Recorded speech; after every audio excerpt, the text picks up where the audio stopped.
Buenas noches, queridos hermanos. También buenas noches, qué lindo. Algunos los he visto ahí también por primera vez. A otros ya son viejitos conocidos. Qué alegría que podamos juntarnos los hombres, ¿no? Para poder alentarnos, para poder con la palabra de Dios instruirnos y también reconocer quién es Dios. Hoy estamos en un mundo oscuro en donde cada vez menos hombres y mujeres reconocen a Dios. Así que bienvenidos también a aquellos que nos visitan por primera vez. Antes de comenzar, ¿alguno le gustaría decir o agradecer a Dios por algo? ¿Dos personas, dos hombres? Alguien que diga, ¿sabes qué? Yo quiero agradecer a Dios por esto en este día. Enzo, ¿por qué querés agradecer? Fuerte para que te escuchen todos.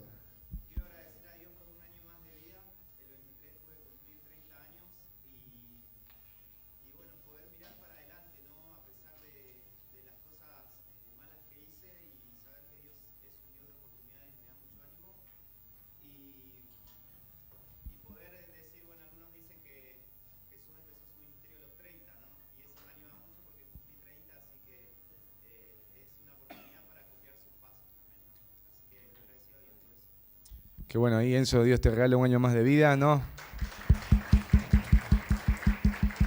Por allá puede ser que alguien alzó la mano. ¿Alguien alzó la mano por ahí para agradecer? ¿Adri?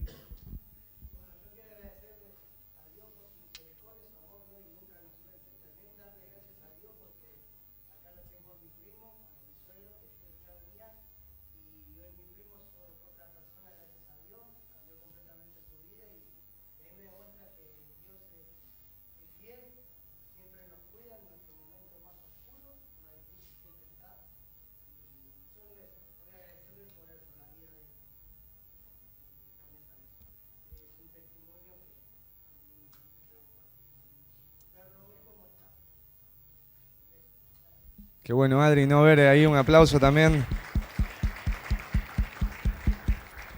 Bueno, Dios está todo el tiempo obrando, ¿no?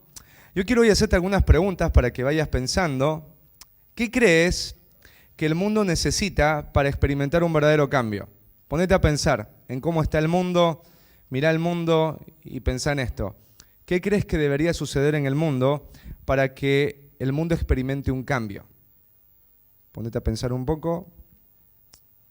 Pensemos, ¿no? Ahí un poquito en la situación de algunos países. Yo soy de Ecuador, pongo a pensar un poquito a todo lo que está pasando en Ecuador.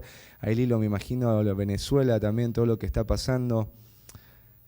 Hagamos otra pregunta. ¿Qué crees que la Argentina necesita para experimentar un verdadero cambio? También, ponete a pensar un poquito en tu país, ¿sí? En tu barrio, la zona donde vives, la calle donde vives, ¿no? ¿Qué crees que debería suceder para que se experimente un cambio? ¿Ya trajiste algo a tu mente? Sí, que se muden los vecinos, ¿no? O que los parlantes se le dañen. Algo ahora más personal. ¿Qué crees que tu vida necesita para un verdadero cambio? Ahora pensé en tu vida. Enzo decía, no miro hacia atrás, miro hacia adelante. Ahora ponete a pensar en tu vida. En las cosas que has hecho, las cosas que has vivido, lo que has dejado, lo que no has dejado. Pensá en tu vida, ¿sí? Los que son padres, ahí esposos, hijos, pensá un poquito. ¿Cómo es tu vida? ¿Qué problemas hay en tu vida? ¿Qué presiones hay en tu vida? ¿Qué dificultades hay en tu vida? ¿Qué pruebas hay en tu vida? ¿Qué pérdidas o tragedias hay en tu vida? Ahora pensando en eso, ¿qué cambio tú esperarías que ocurra para que a través de ese cambio todo cambie? ¿Pensás? ¿Qué te viene a la mente? Bueno, después vamos a compartir un ratito para ver si es lo que la Biblia menciona. ¿Sabes qué? Hoy yo quiero responder bíblicamente esa pregunta. Lo que el mundo, la Argentina y tu vida necesitan es el gobierno de un rey. Me voy a volver a repetir. Lo que la Argentina, el mundo y tu vida necesitan es el gobierno de un rey. Y ese rey es Jesús. Ponete a pensar un poquito todo lo que pasa en cada gobierno, todo lo que pasa en cada municipio, gobernación, en cada familia. ¿Por qué las cosas están tan chuecas? Porque quienes gobiernan están chuecos. Todos los seres humanos que nacen en este mundo, por más que al principio tengan buenas intenciones, al final lo que van a hacer en alguna medida va a ser chueco, en alguna medida va a ser sucio, en alguna manera va a tener algún tipo de desorden. Y la pregunta es ¿por qué? Porque todos los seres humanos que nacen ya nacen con una inclinación al mal. Todos nacemos con una naturaleza pecaminosa. Entonces ponete a pensar en todos los que gobiernan el mundo. Todos tienen esa naturaleza. Así que en algún punto estos gobiernos van a permitir en algún punto el desorden, en algún punto la inmoralidad, en algún punto la injusticia. Ponete a pensar en los hogares. ¿Por qué los hogares se destruyen? ¿Por qué hay tanta violencia en las escuelas, en los colegios, en los barrios? Bueno, a causa del gobierno. El gobierno dentro de casa, el gobierno de las escuelas, el gobierno de los países. El gobierno mundial sufre porque los que gobiernan están chuecos. Por eso el mundo necesita de un gobierno fiel, justo, verdadero y eterno. Y ese gobierno solo lo puede traer el Rey. Y este Rey es Jesús. Si tú estás hoy acá y tú dices, Diego, esto está pasando en mi vida, esto está pasando en mi familia, esto está pasando en el barrio, o esto está pasando en la Argentina, esto está pasando en el mundo, ¿cómo se corregiría esto? Cuando el mundo reconozca que Jesús es el Rey y esté dispuesto a rendirse y a humillarse a su gobierno. Vamos a ir con nuestras Biblias. El título de la predicación de hoy es Ha nacido el Rey. Ha nacido el Rey. Este Rey nació. Jesús nació. Este Rey vivió una vida justa, murió en una cruz, ascendió a los cielos, Él también resucitó y Él va a volver. Él va a volver. Jesús va a volver. Quizás hoy algunos digan, eso debe ser una mentira. No, todo lo que Dios ha dicho en las Escrituras se ha cumplido. Y un día tú lo vas a ver. Porque un día, dice la palabra de Dios, mirá lo que dice la palabra de Dios, en Romanos 14, 11 y en Filipenses 2, 10, 11, mirá lo que dice. Vivo yo, dice el Señor, que ante mí se doblará toda rodilla y toda lengua confesará a Dios.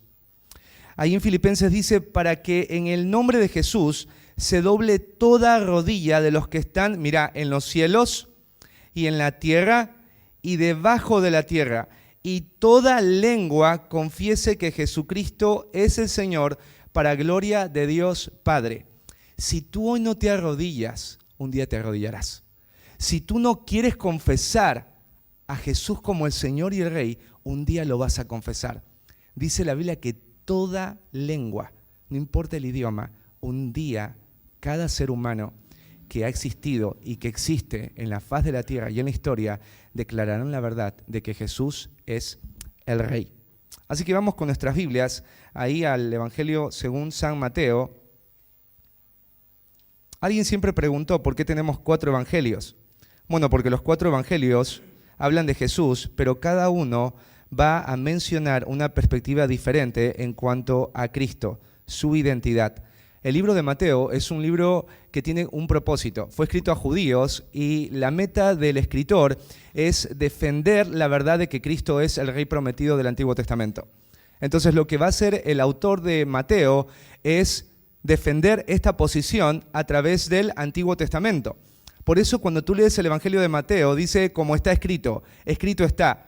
¿Por qué se repite a cada momento esta frase? Como está escrito, escrito está. Para que el judío que lea Mateo pueda ver que Jesús no es cualquier tipo de persona, sino que es el Rey prometido, el descendiente de David, que iba a ser puesto en el trono y cuyo reino no tendría fin. Así que este es el objetivo de Mateo. Y vamos a leer de ahí el libro de Mateo capítulo 2, versículo del 1 al 12. Dice la palabra del Señor, cuando Jesús nació en Belén de Judea, en días del rey Herodes, vinieron de Oriente a Jerusalén unos magos, diciendo, ¿dónde está el rey de los judíos, que ha nacido? Porque su estrella hemos visto en el oriente y venimos a adorarle. Oyendo esto, el rey Herodes se turbó y toda Jerusalén con él. Y convocados todos los principales sacerdotes y los escribas del pueblo, les preguntó dónde había de nacer el Cristo. Ellos le dijeron, en Belén de Judea, porque está escrito por el profeta, ¿Qué está escrito? Y tú, Belén, de la tierra de Judá, no eres la más pequeña entre los príncipes de Judá, porque de ti saldrá un guiador que apacentará a mi pueblo Israel. Entonces Herodes, llamando en secreto a los magos, indagó de ellos diligentemente el tiempo de la aparición de la estrella, y enviándolos a Belén, dijo: id allá y averiguad con diligencia acerca del niño, y cuando le halléis, hacédmelo saber, para que yo también vaya y le adore. Ellos, habiendo oído al rey, se fueron, y aquí la estrella que habían visto en el oriente iba delante de ellos, hasta que llegando se detuvo sobre donde estaba el niño. Y al ver la estrella, se regocijaron con muy grande gozo. Y al entrar en la casa, vieron al niño con su madre María, y postrándose lo adoraron, y abriendo sus tesoros, le ofrecieron presentes: oro, incienso y mirra. Pero siendo avisados por revelación en sueños que no volviesen a Herodes, regresaron a su tierra por otro camino. Mira, cuando Jesús nació, esto era una gran noticia, una gran noticia.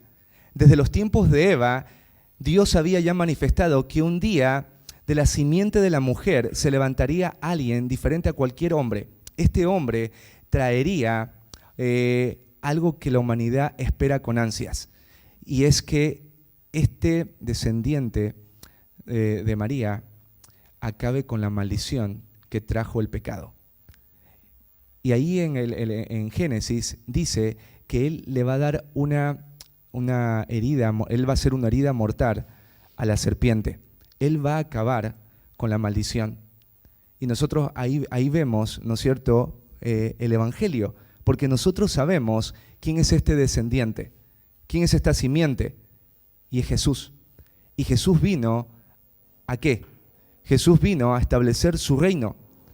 Y es muy importante que tú y yo entendamos esto, porque todo lo que pasa en tu vida va a depender por esta pregunta: ¿quién es Jesús para ti? Mira, yo estuve orando para entender qué es lo que Dios quería que les hablara a los hombres, pero primero me pregunté: ¿qué necesito yo como hombre? Y yo entendí que lo que necesito como hombre es recordar quién es Jesús. Hay mucha gente que habla de Jesús. Los Zumbanda hablan de Jesús. La gente que adora el Gauchito Gil habla de Jesús. Un montón de gente habla de Jesús. Prostitutas hablan de Jesús. Chorros hablan de Jesús. Gente de la cárcel, en la cárcel habla de Jesús. La gente habla de Jesús. Pero el problema es qué es lo que la gente cree cuando hablan de Jesús. ¿Quién es Él? Si Jesús tiene un reino y Él es el rey prometido, entonces eso es muy importante, porque eso va a determinar cómo voy a responder a esa realidad. Y hoy vamos a ver en este pasaje diferentes personas en cómo ellos reaccionaron y respondieron ante esta revelación de que Jesús era el rey. Mira, lo primero que vemos es que cuando Jesús nació, Él produjo interés y reconocimiento inusual. Cuando Jesús nace, Él va a producir eso, interés y reconocimiento. Nosotros vamos a ver algo interesante acá. Mira, dice que Jesús nació en un lugar muy pequeño, en una ciudad que no era importante, ni siquiera era la ciudad, mejor dicho, era un pueblito. Y dice que nació en días del rey Herodes. Esto es muy importante porque Israel no era un país poderoso, era un país que estaba oprimido por el Imperio Romano. Y dice que en esta realidad de Israel aparecen del oriente unos personajes. ¿Y quiénes son? Dice acá que son magos. Cuando tú ves la palabra magos, tenemos que tener cuidado de asociarla con algo como Harry Potter o pensar en un mago según nuestra cultura, sino pensar qué es lo que la gente entendía que eran los magos en aquel tiempo. Y yo te voy a dar algunas características de los magos, porque no eran cualquier personas las que estaban interesadas y las que reconocían a Jesús como rey. Eran personas sumamente importantes del extranjero. Los magos, mira, eran miembros claves del Consejo Real. Eran personas que estaban al lado o que trabajaban para la realeza. Cuando tú lees ahí el libro de Daniel, vos ves que la corte real estaba compuesta por magos. Eran personas importantes de la realeza, acompañaban a la realeza. Estas personas observaban el firmamento para interpretar los designios celestiales y el destino del Estado. Eran personas que eran cultas y ellos eran personas que conocían los astros, ¿sí? Eran personas que entendían la ciencia de la astrología. Estas personas eran expertos en descifrar mensajes y presagios, protegiendo al monarca de amenazas invisibles. Cuando una señal sucedía en los cielos, los magos debían dar una respuesta a eso que estaba sucediendo. Cuando tú lees en Daniel, el rey tuvo un sueño. Y el rey dijo, quiero que me interpreten este sueño. Y los magos y astrólogos dijeron, bueno, cuéntanos el sueño. No les voy a contar el sueño porque sabía que lo podían engañar. Y todos se quedaron como, ¿cómo podemos descifrar un sueño si no nos dices el sueño? Bueno, y ahí aparece Daniel, que Dios le revela el sueño que tuvo Nabucodonosor y lo va a interpretar. Entonces vos ves que los magos tenían un rol y una parte muy fundamental en la corte real. Funcionaban como consejeros, estaban en la coronación de los reyes, y el consejo de ellos era sumamente importante porque el rey confiaba en ellos para hallar también dirección cuando habían cosas en el imperio. Estos hombres dominaban las ciencias antiguas, la medicina y también textos sagrados. Entonces, cuando aparece Jesús en la escena, cuando Él nace, vienen hombres importantes de Oriente. Se cree que estos hombres vinieron de Persia y viajaron entre 1500 a 1600 kilómetros para venir a ver y a reconocer a este rey. No era cualquier tipo de personas, eran personas poderosas, eran personas que tenían una buena posición y también eran personas adineradas. Eran personas que estaban rodeadas de reyes, de príncipes y de gobernadores. Y estos hombres aparecen. Es muy interesante. Ahora, cuando ellos aparecen ahí en Jerusalén, Jerusalén no está celebrando ninguna fiesta. Jerusalén no está ahí cantando porque ha nacido el rey. Y ellos entran con esta expectativa, ¿no? Si el rey de los judíos ha nacido, debería haber una fiesta tremenda acá en Jerusalén. Debería haber música, deberían estar danzando las mujeres. Pero ellos no se encuentran con esta realidad. Ellos se están preguntando dónde está el rey de los judíos que ha nacido. Ellos están reconociendo que hay alguien que nació, pero esa persona que nació es un rey. Y no lo están reconociendo judíos, están reconociendo gentiles. Eso es sumamente llamativo de que gente que no es judía reconozca a un rey que es judío. Y ellos dicen, porque su estrella hemos visto en el oriente y venimos a adorarle. Mira, estos hombres, ¿cómo reconocieron que que hay un rey? ¿Cómo reconocieron estos hombres que ha nacido? Bueno, ellos han visto una estrella. Y cuando uno se pone a pensar, ¿no es cierto?, cómo asociaron la imagen de la estrella con el rey de los judíos. Bueno, en ese tiempo, cuando tú te pones a estudiar el contexto histórico, había un historiador, Flavio Josefo, en donde anota, y varias personas anotaron también los registros, de que se esperaba que un día iba a surgir un gobernante de en medio de los judíos. O sea, era algo que ya se estaba esperando. Y no debería admirarnos, porque cuando tú lees el libro de Daniel, acordate que los judíos estuvieron más de 70 años ahí en Babilonia. Y cuando Nabucodonosor tuvo el sueño, él tuvo el sueño y Daniel lo reveló, este sueño tiene una interpretación. ¿Cuál es este sueño? Nabucodonosor soñó con una estatua. Y esta estatua estaba hecha de diferentes materiales. Y esta estatua estaba levantada, ¿no?, de manera gloriosa. Y dicen que en un momento aparece una piedra de la nada y viene sobre los pies de esta estatua y toda esa estatua termina rota, ¿sí?, en muchos pedazos. No se vuelve a levantar más esta estatua. ¿Cuál es la interpretación de Daniel? Mira, vamos ahí a Daniel. Daniel capítulo 2.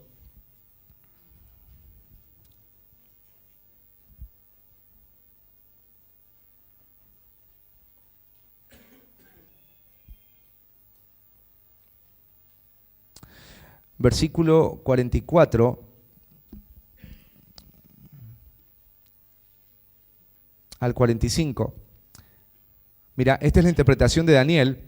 Dice, y en los días de estos reyes, porque vieron que esa estatua tenía diferentes tipos de materiales. Entonces, cada material representa un reino. Y dice acá, y en los días de estos reyes, el Dios del cielo levantará un reino que no será jamás destruido, ni será el reino dejado a otro pueblo. Desmenuzará y consumirá a todos estos reinos, pero él permanecerá para siempre. De la manera que viste que del monte fue cortada una piedra, no con mano, la cual desmenuzó el hierro, el bronce, el barro, la plata y el oro, el gran Dios ha mostrado al rey lo que ha de acontecer en lo porvenir, y el sueño es verdadero y fiel su interpretación. Esto estaba escrito. Esta revelación estaba escrita y era conocida en Babilonia, que un día se levantaría un reino que no sería jamás destruido. Y esta revelación no vino de hombre, sino del mismo Dios, porque Dios ha revelado qué va a hacer en la historia. Dios es el que guía la historia, y Dios va a llevar la historia a un punto. Un día, queridos hombres, se levantará el reino de Cristo, y este reino destruirá todos los demás reinos. Entonces los magos saben esta información, y saben que este reino viene de los judíos. Y Dios ha establecido una señal, y esta señal es una luz, es una estrella. Algunos comentaristas dicen que esta estrella era la Shekinah, la misma presencia que estaba en los tiempos de Moisés en el tabernáculo. La Shekinah era en esos tiempos una luz radiante y gloriosa, y piensan que era esa la luz que vieron los magos y que los hizo salir y viajar 1500 kilómetros a una ciudad que no era de ellos para adorar a un Dios, para adorar a un rey que no era su rey. Y esto es llamativo. Y cuando ellos dicen, hemos visto en el oriente, dice su estrella. Imagínate, ¿qué rey ha nacido y los astros están afirmando su reinado? Ningún rey. Los reyes son establecidos por hombres. Y cuando mueren esos reyes son establecidos por otros hombres. No hay algo especial. Pero el evento del nacimiento de Cristo es un evento astronómico, universal. Dios está usando, ¿no?, los astros para mostrar que este rey es completamente diferente a todos los reyes que han existido.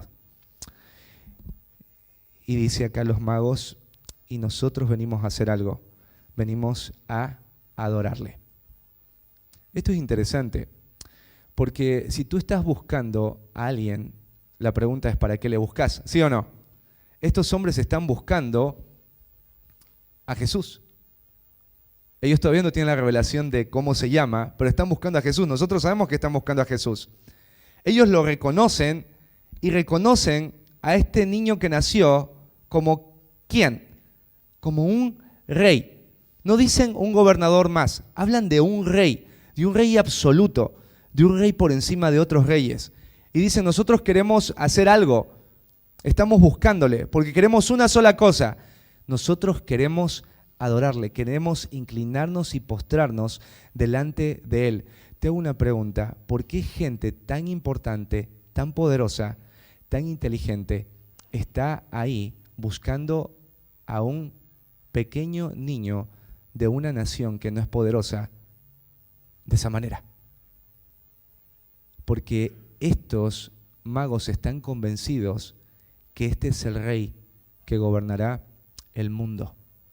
Este es el rey prometido y que lo vemos ahí en Daniel, cuyo reino no tiene fin. Mira, hoy hay muchas personas que buscan a Jesús, ¿sí o no? Hay mucha gente, vos metete en el Google, personas que buscan a Jesús. Hoy hay jugadores de fútbol, viste, que hablan de Jesús. Hay gente, ¿no?, que tiene interés en Jesús. Y la pregunta es, ¿cuál es el interés que los mueve a buscar a Jesús? O cuando escuchan la palabra Jesús, ¿qué les nace hacer después de escuchar el nombre Jesús? Y es algo que te quiero preguntar ahora en esta noche, ¿no? ¿Cómo tú ves a Jesús? ¿Cómo ves a Jesús? Si yo te pregunto, ¿crees en Jesús? Todos los que están acá me van a decir que sí. Todos creemos que Jesús existió, existe. Es un personaje histórico. Pero ¿quién es Jesús para ti? Y si es un rey, la pregunta es si tú le estás buscando. Estos hombres se movieron 1500 kilómetros. Hay gente que viaja a las iglesias, ¿no? Los domingos. Hay iglesias que están llenas de personas que dicen que buscan a Jesús. Pero la pregunta es esta, ¿para qué buscan a Jesús? Si tú hoy reconoces que Jesús existe, si tú hoy reconoces que Jesús existió, si tú hoy reconoces que Él es el Rey, la pregunta es si le estás buscando y cuál es la razón para buscarle. Los magos dicen, queremos adorarle. La verdad es que hoy hay mucha gente que no busca a Jesús para adorarle, sino para aprovecharse de Jesús. Solo están buscando a Jesús para que Jesús les dé lo que ellos quieren, para que Jesús arregle lo que ellos quieren. Pero no están buscando a Jesús para adorarle. En los tiempos cuando Jesús estaba caminando entre nosotros, había gente que Él lo estaba buscando y dice que lo querían hacer rey. Y la pregunta es, ¿esto es bueno o malo que a Jesús lo quieran hacer rey? Si Él es un rey, ¿está bueno que lo quieran hacer rey? Y sí, pero ¿sabes qué? No. Porque ahí el Evangelio de Juan menciona que le querían hacer rey porque Jesús les daba de comer. O sea, ellos no querían a Jesús para adorar a Jesús. Querían aprovecharse de Jesús para que Jesús les dé lo que ellos necesitan y creen que es más importante. Porque hay hombres que por un momento están siguiendo a Jesús y después ya no siguen más a Jesús. ¿Cuál es la respuesta?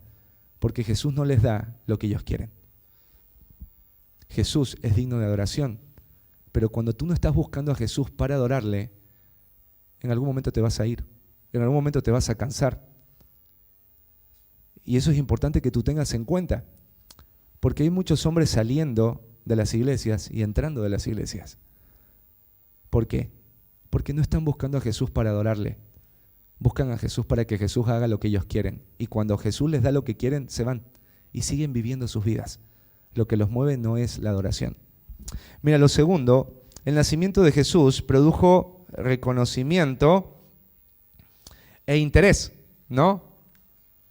Pero el nacimiento de Jesús produjo también intolerancia e indiferencia.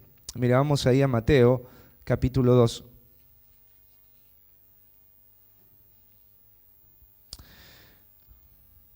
Dice que hubo alguien ahí que cuando escuchó esto, hay una palabrita que ahí aparece, en el versículo 3, dice, oyendo esto, ¿oyendo qué cosa? Que habían un grupo de magos que habían venido de Oriente y que estaban preguntando, ¿dónde está el Rey de los Judíos? Porque venimos a adorarle. Esto es interesante porque imagínate, estos hombres, en cómo está construido ahí el pasaje, es como que están preguntando así de casa en casa. Si estuvieran acá los magos y esto fuera Jerusalén, estuvieran así. Señora, nació el Rey de los Judíos. ¿Usted sabe dónde? Porque queremos adorarle. ¿De qué están hablando? Y van a otra casa. Señor, ¿usted es de acá? Sí. Ellos estaban así en toda Jerusalén. Entonces, en algún momento, esto llegó a oídos de Herodes. ¿Cómo que están buscando al Rey de los Judíos para adorarle? Y te quiero por ahí desilusionar un poco, no son 3 magos. La Biblia no define cantidad. Dice solo magos. ¿Sí? Melchor, Gaspar y Baltasar. Si la Biblia no los menciona, no debemos recibirlo de esa manera. ¿Sí? Entonces, Herodes escucha esto y dice acá que se turbó. No dice que se alegró, dice que se turbó. No dice que se regocijó, dice que se turbó. ¿Qué significa turbarse? Tiene que ver con entró en aflicción y profunda angustia. Yo no sé si en algún momento tú recibiste una llamada y te turbaste, te quedaste tildado y te frustraste de una manera profunda. Estabas angustiado y afligido. ¿Por qué este hombre estaba turbado y afligido? Porque Herodes, que el título que tenía era Herodes el Grande, había sido puesto por el Imperio Romano para gobernar ahí en Jerusalén, pero su reinado no era un reinado que él era digno de tener. Lo pusieron ahí porque el Imperio Romano gobernaba esa zona, pero no porque él merecía. Y cuando tú estudias la historia de Herodes, Herodes era un hombre que tenía hambre insaciable de poder. Y era un hombre que incluso esta hambre insaciable de poder lo llevó a la paranoia. O sea, empezó a dudar de todos. Y empezó con esta idea de que había gente que estaba confabulando detrás de él para serrucharle el piso y ocupar el trono, porque él no era judío. Y él sabía que los judíos no estaban de acuerdo en que él gobierne porque él no era judío. Así que se casó con una judía, ¿sí? Una mujer que tenía ascendencia judía. ¿Y sabes qué hizo? En un momento la mató. Tenía un cuñado que también era judío, ¿y sabes qué hizo? Lo mató. Tenía hijos con Marían, ¿y sabes qué hizo? A los 3 los mató. Dice la historia que hizo matar a varios fariseos en el mismo año, después de que se reveló que predijeron a la esposa de Feroras, hermano menor de Herodes y tetrarca de Perea, que éste le iba a quitar el trono. O sea, él escuchó que los fariseos estaban dando una premonición en cuanto a que alguien iba a ocupar su trono. Los mató. Él tenía una policía secreta cuyo objetivo era analizar quién está buscando de alguna manera rebelarse. Era un hombre paranoico. Incluso cuando él sabía que iba a morir, él dio una orden y él dijo que atrapen a personas importantes ahí de Jerusalén para que cuando él muera sean acribillados y Jerusalén llore, porque él sabía que Jerusalén no iba a llorar por él, se iban a alegrar. Por eso dice que este hombre se turbó. Imagínate, viene gente poderosa, sabia, de Oriente, preguntando dónde está el rey de los judíos, porque queremos adorarle. Pero él se creía rey y él quería esa adoración. Pero después aparece que no solo se turbó él, sino toda Jerusalén con él. ¿Por qué se turbó toda Jerusalén? Y obvio, si este hombre era sanguinario y estaba pensando en que el rey de los judíos nació, sabía que estaban en problemas y que sus vidas corrían peligro, porque era un hombre paranoico. Así que rápidamente, ¿no? ¿Qué hizo Herodes? Dice ahí la palabra del Señor, convocó a todos los principales sacerdotes y los escribas del pueblo y les preguntó dónde había de nacer el Cristo. Claro, porque ahora este hombre empieza, ¿no? Si tiene paranoia, nació el rey de los judíos, la pregunta es, ¿dónde? ¿Por qué está preguntando? No, él no quiere solo información, él quiere ejecutar algo. Él no está interesado en este rey, él quiere destruir al rey y ahora empieza a averiguar para obviamente ir a asesinarlo. Entonces, ¿qué le dicen los sacerdotes, los escribas, los intérpretes de la ley y los que instruyen de la ley en medio del pueblo?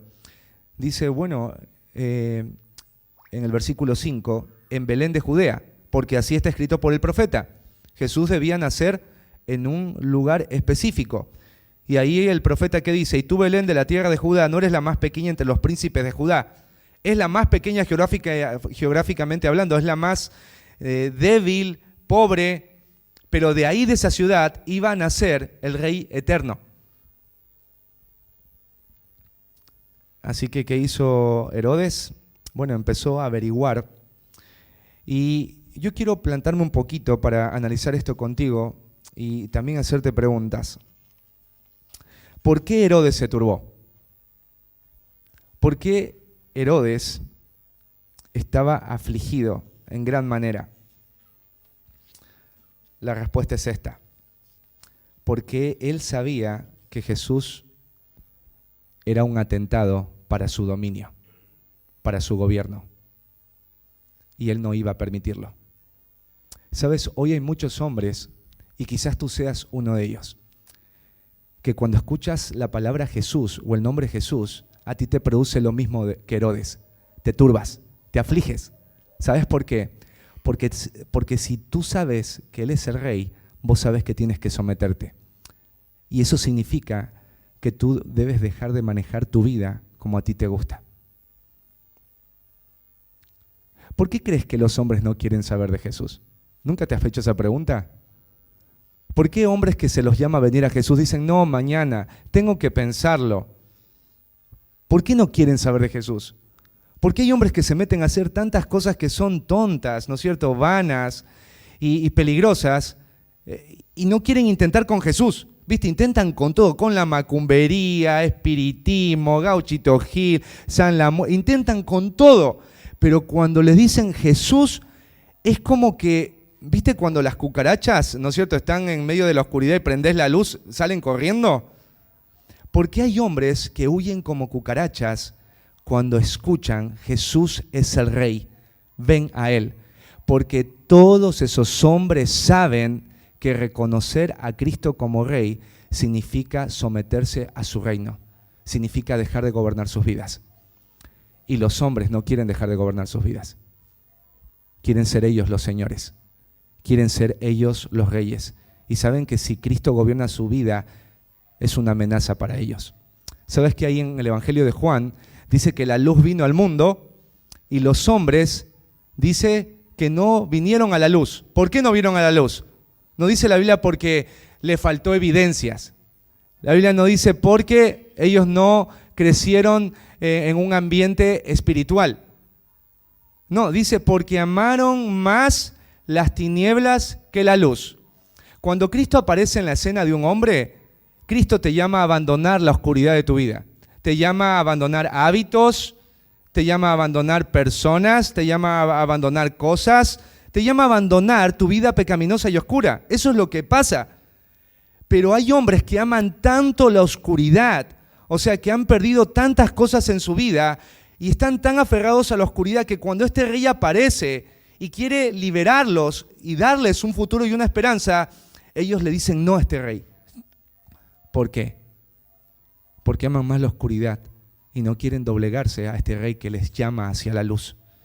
Este rey que les dice, sométete a mí, reconóceme como el rey. Entonces, estos hombres son como Herodes. Herodes le produjo esto, turbación, como a muchos hombres, pero hay otros hombres. No sé si te identificaste un poquito. ¿Quiénes estaban ahí como personajes también? No solo estaba Herodes, estaban los escribas y los intérpretes de la ley. Estaban ahí los fariseos, los principales sacerdotes, o sea, las fuentes de instrucción de Israel. Escúchame, cuando les preguntaron a ellos dónde había de nacer, ¿no?, el rey, ¿qué dijeron? Mencionaron la cita bíblica. Sencillo, así dice el profeta, que va a nacer en Belén. Te hago una pregunta. ¿Estos hombres estaban interesados en Jesús? No. Tenían la información, pero esa información no los llevó a nada. Porque los únicos que fueron a Belén fueron los magos. No es que la historia dice, ¿saben qué, muchachos? Ustedes están yendo allá, ustedes han visto la estrella, podemos ir con ustedes. Nosotros queremos adorar a este rey también, porque es nuestro rey, es el rey de los judíos. Ellos no fueron, porque solamente tenían conocimiento, pero nada más que eso, pero no había un corazón. Quizás tú no seas como Herodes, ¿no? Pero quizás seas como esos escribas, que vos dices, yo sé de Jesús, yo sé quién es Jesús.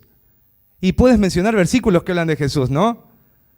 Porque años de años has venido a la iglesia y hasta incluso sabes mucho más que aquellos que recién están empezando.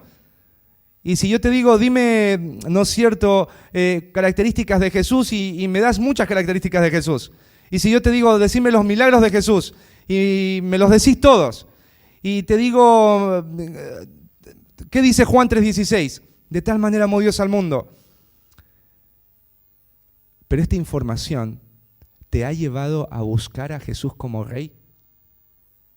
¿Te ha llevado a eso? Sabes que a muchos no.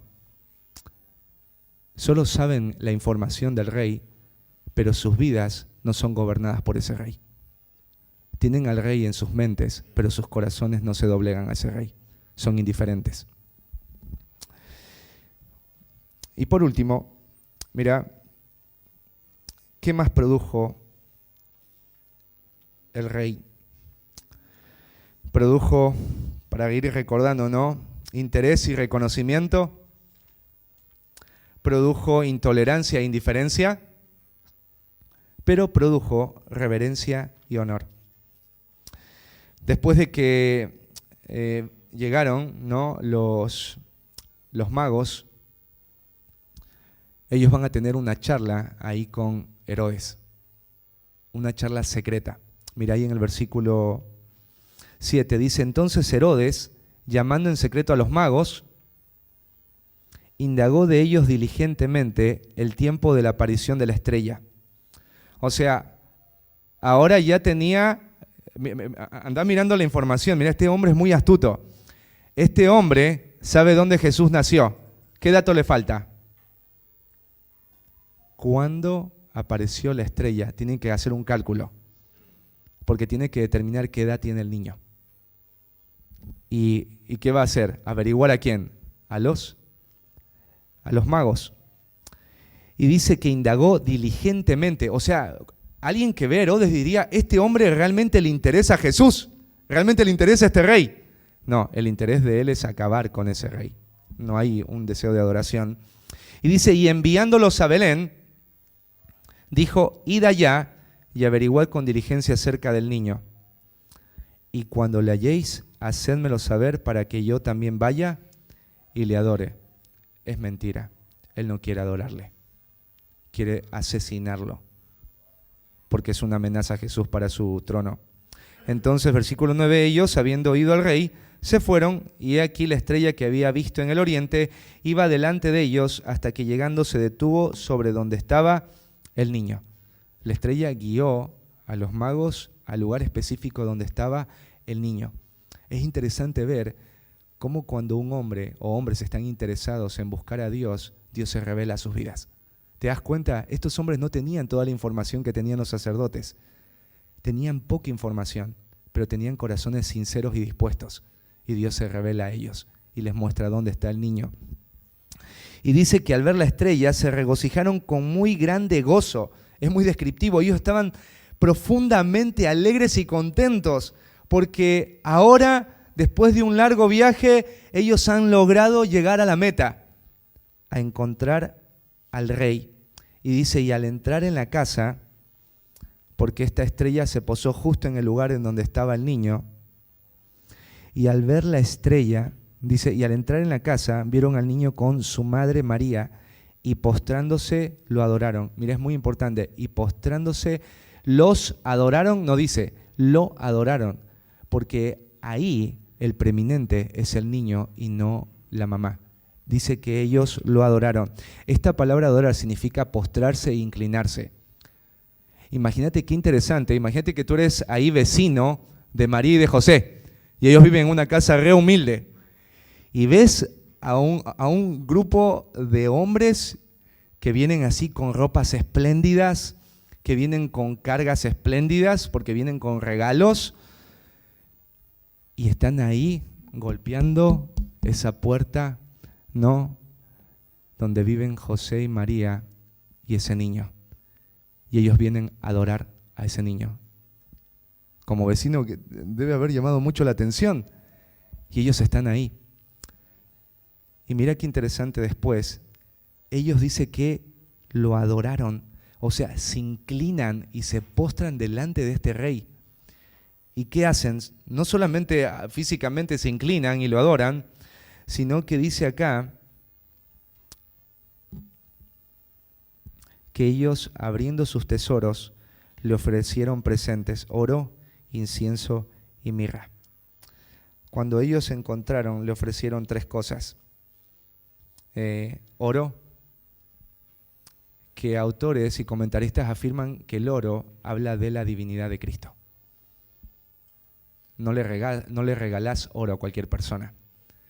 Es más, cuando tú lees ahí los libros de Primera y Segunda de Reyes, cuando alguien visitaba a un rey no podía ir con las manos vacías.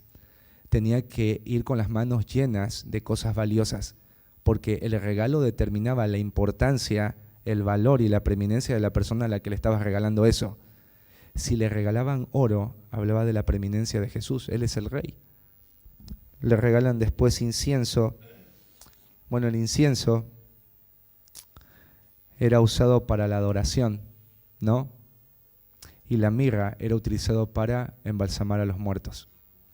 Todos estos 3 artículos, la Biblia no menciona el peso o la cantidad, pero fueron lo suficientemente abundantes como para inclinarse delante de él y ofrecerle lo que tenían después de 1600 kilómetros de viaje. Saben, cuando tú ves esta historia, vos te preguntas algo. ¿Qué significa adorar a Jesús y reverenciarle? ¿Y cuál es la imagen? Estos hombres están dándole algo a Jesús, algo que Él merece, porque Él es el Rey. Nosotros, hermanos y hombres, no somos magos, no tenemos oro, incienso y mirra. Y la pregunta es, ¿cómo adoraríamos a Dios? Bueno, mirá ahí en Romanos,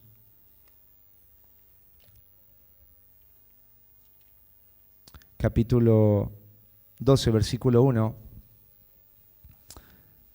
dice: así que, hermanos, os ruego por las misericordias de Dios que presentéis vuestros cuerpos en sacrificio vivo, santo, agradable a Dios, que es vuestro culto racional. La forma de adorar a Dios está relacionada a tu vida. La forma de adorar a Dios está relacionada a lo que vos sos. Esa es la forma en la que los hombres adoran a aquel que es el Rey. Los hombres que adoran al Rey están dispuestos a usar sus recursos, lo que son y lo que tienen, para glorificar el nombre de ese Rey. Y te quiero hacer algunas preguntas. Si has hallado a Jesús, ¿de qué manera le estás honrando? Porque quizás tú estés pensando hoy: Diego, yo hallé a Jesús, tengo a Jesús en el corazón, recibí a Cristo. ¿Cómo estás viviendo?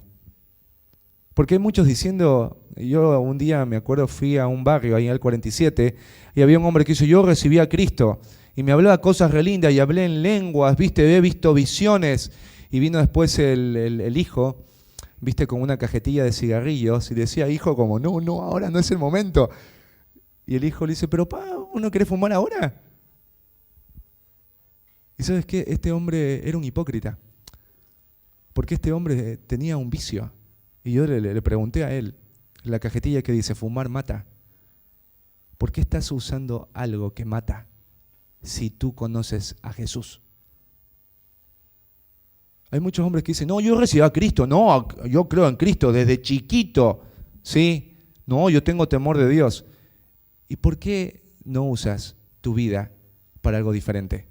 ¿Para qué usas tus ojos? ¿Para qué usas tus manos? ¿A dónde van tus pies? ¿En qué inviertes el dinero? O sea, ¿de qué manera hoy estás honrando a Dios con tu vida? ¿Cuáles son las evidencias prácticas de tu adoración a Dios? Estos hombres, imagínate si volvían a Oriente, volvían con menos oro, con menos mirra. O sea, cuando tú adoras a Dios, algo vas a perder. Y por eso los hombres no quieren adorar a Dios, porque no quieren perder. No quieren perder. Hay hombres que piensan que adorar a Dios es pérdida. Para estos hombres era alegría que el Rey sea honrado con lo que ellos tenían. Los hombres que adoran al Rey y han perdido cosas no están ahí llorando en una esquina por la culpa de este Rey, perdí todo. Están diciendo: este Rey es digno de todo lo que soy, de todo lo que tengo, de todo lo que hago. Si has hallado a Jesús, ¿cuáles son las evidencias? Decime, ¿cuáles serían las evidencias en tu vida? ¿De qué manera estás adorando a Jesús, que es el Rey? ¿Qué has perdido por Jesús? Decime, ¿qué has perdido por Jesús? ¿Qué has sacrificado por Jesús? ¿Sabes? Muchos hombres han perdido cosas, pero no por adorar a Jesús, sino por adorarse a sí mismos. Y muchos hombres están así en las iglesias, heridos, frustrados, pensando que Dios no los ama, no los quiere. Pero el problema no es que Dios no los quiera, el problema es que ellos no quieren a Dios. Ellos no quieren adorar, no quieren someterse, rendirse. No quieren reverenciar a Jesús y por eso no están dispuestos a darles lo mejor de su vida. Hay jóvenes que dicen: no, cuando esté un poco más viejo, ahí voy a ir a Jesús. O hay hombres que no quieren directamente saber de Jesús. Solo vienen a la iglesia un domingo, pero después siguen viviendo su vida como ellos quieren. Y eso no es, hermanos y hombres, eso no es honrar a Jesús. A Jesús lo honras toda la semana con lo que estás dispuesto a sacrificar. Estos hombres no estaban entregando los desperdicios de su vida, sino objetos valiosos que ellos sacrificaron delante de Jesús. Si has hallado a Jesús, ¿cuál sería un regalo digno para Él? Quizás tú estés acá y tú sabes lo que significaría adorar a Jesús. ¿Hace cuánto tiempo tú sabes eso y no se lo entregas? Porque muchos saben lo que Dios les pide, ¿sí o no? Algunos de ustedes saben lo que Dios les está pidiendo, pero no quieren largar, porque piensan que es una pérdida servir y honrar a Jesús de esa manera. ¿Qué cosas en tu vida te resistes a dar u ofrecer para honrar a este rey? ¿Qué cosas te resistes? ¿Cuál es tu oro? ¿Cuál es tu mirra? ¿Cuál es tu tesoro? ¿Por qué te resistes a darle a Jesús tus tesoros? ¿Sabes cuál es la respuesta? Él no tiene valor para ti. Si Jesús no tiene valor para ti, aún lo mínimo que haces puede llegar a ser un peso. Porque Jesús es solo Jesús, no es el Rey Jesús, no es mi Rey Jesús. Jesús nació, hombres, ¿no? Jesús nació, Él va a volver, Él va a reinar sobre todo pueblo, lengua y nación. La pregunta es, si tú hoy sabes que Jesús nació, ¿qué va a producir en ti? ¿Qué está produciendo ahora este sermón en ti? ¿Interés y reconocimiento? ¿Produce eso? ¿Vas a reconocer a Jesús como el Rey? ¿Reconoces a Jesús como Rey? Segundo, si este Rey nació, ¿estás dispuesto a someterte? ¿O te vas a ir de acá turbado? Porque yo te digo, si vas a una iglesia donde Jesús te quiere dar salud, dinero, amor, vamos todos, porque no se trata de lo que yo le dé a Jesús, se trata de lo que Jesús me va a dar a mí. Ese Jesús la gente sí quiere seguir. Pero el Jesús que te dice, sométete bajo mi autoridad, bajo mi reino, ese Jesús hace temblar los corazones de muchos hombres. Te hago una pregunta. ¿Le vas a rendir el dominio de tu vida a Jesús? ¿O vas a ser como Herodes? Vas a turbarte porque no quieres largar el dominio de tu vida, como si fuera a hacer que Jesús te fuera a destruir lo que tienes. Él te quiere dar, Él no te quiere quitar. O va a producir en ti reverencia y honor.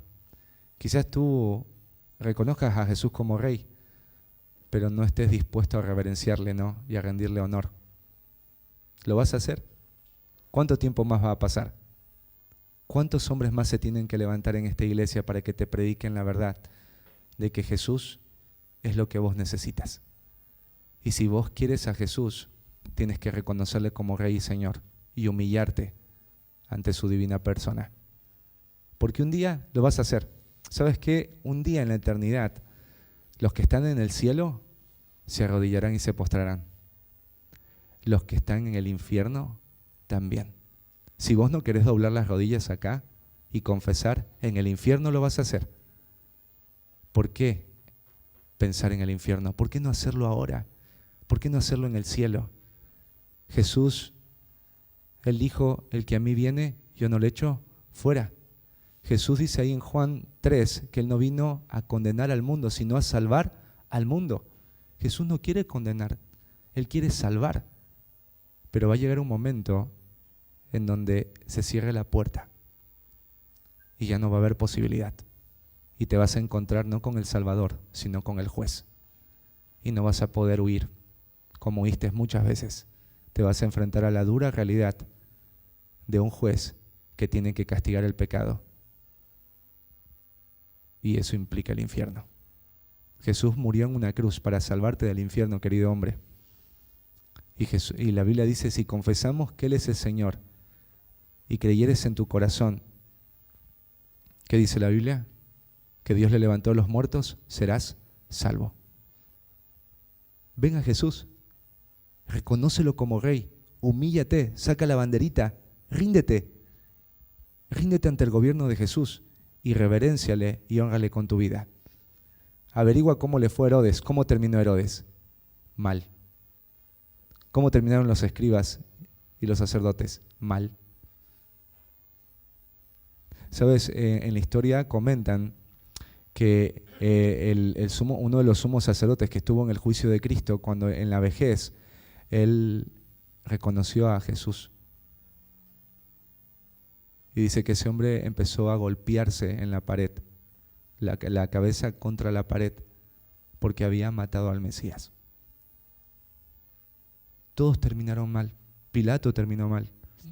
Todos los que no reconocieron a Jesús como el rey y vivieron para reverenciarle, terminaron mal acá, y del otro lado también van a terminar mal, porque con la muerte no se acaban las cosas, empiezan. Así que te quiero animar a venir a este rey, a reverenciar a este rey, a no irte de acá turbado y enojado. Rendite, renuncia. Vamos a ponernos de pie.